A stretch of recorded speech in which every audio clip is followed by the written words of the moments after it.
A hat-trick from Matt Coles wasn't enough to prevent Kent falling to a 16-run NatWest T20 defeat at the hands of Middlesex in Richmond.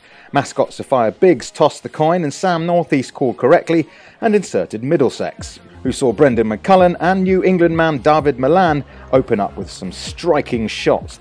Maximum number 3 arrived in over number 5, a fierce pull off Mitch Claydon, brutal stuff from the batsman who made 38 of the first 50 on the board. Middlesex had made 52 runs from the 6 overs of power play, Milan then joining in with the kind of stroke which has seen him called up to the squad for next week's third test at the Oval. McCullum then started to add some trickery to the power hitting, which had given his team easily the best start they had had with the bat this year. His own half-century arrived in the 9th over, his 4th thumping maximum taking him to his mark of 30 balls, an innings thus far also containing 6 fours. It was just what a packed house in Old Deer Park were hoping to see. Milan then hammered Coles into the players' car park to take the opening partnership to 92, where it was ended next ball as Milan tried to repeat the shot, but gloved behind to Sam Billings, having made 33 from 29 deliveries.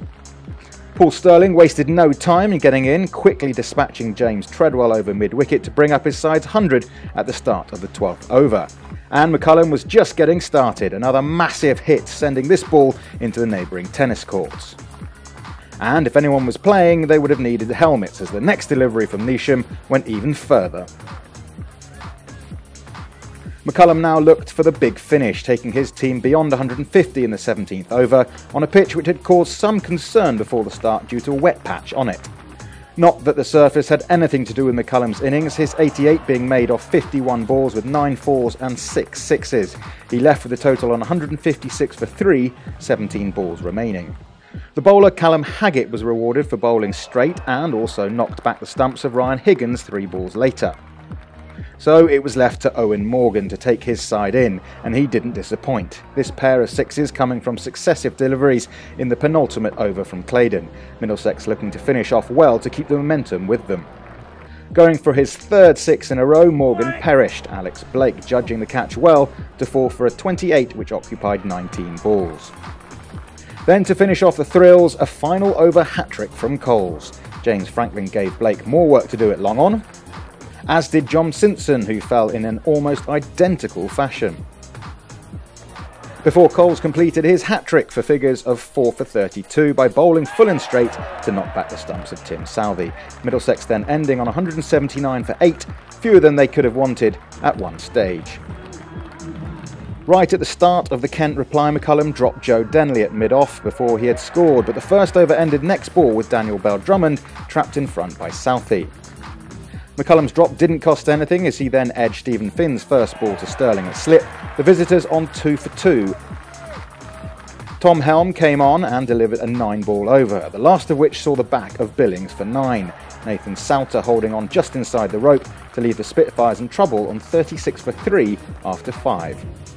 Neesham and Northeast ran well too and took the target down to exactly 100 off the final 10 overs, the latter reaching his half-century off 37 balls with arguably the biggest shot of the game. It also brought up the Kent 100, the target down to 75 off 7. 2 quick wickets then put the home team on top. Northeast innings ended on 59 when he skied a return catch to Higgins to end the stand of 75. And then Finn returned to have Darren Stevens held by Southey without scoring. Kent now 5 down and needing 64 more to win. That brought in Blake, who was soon using the middle of his bat in front of a record crowd at Old Deer Park in excess of 4,000. He produced just the kind of innings his side required to drop the target down to 38 off 3, still anyone's game. But it again tilted Middlesex's way when Blake picked out Morgan in the deep, the decision to bring on Sterling late on proving to be just right. Blake out for a rapid 27, leaving 29 to get off 12 balls.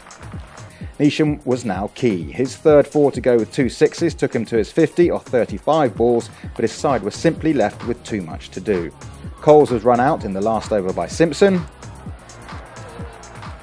and Neesham holed out to Franklin after making 52, the Spitfires finishing on 163 for 8. So it meant a Middlesex win by 16 runs and a confidence boost ahead of the trip on Friday to the Oval for the return game with Surrey. Kent go to Hove on Sunday to take on Sussex.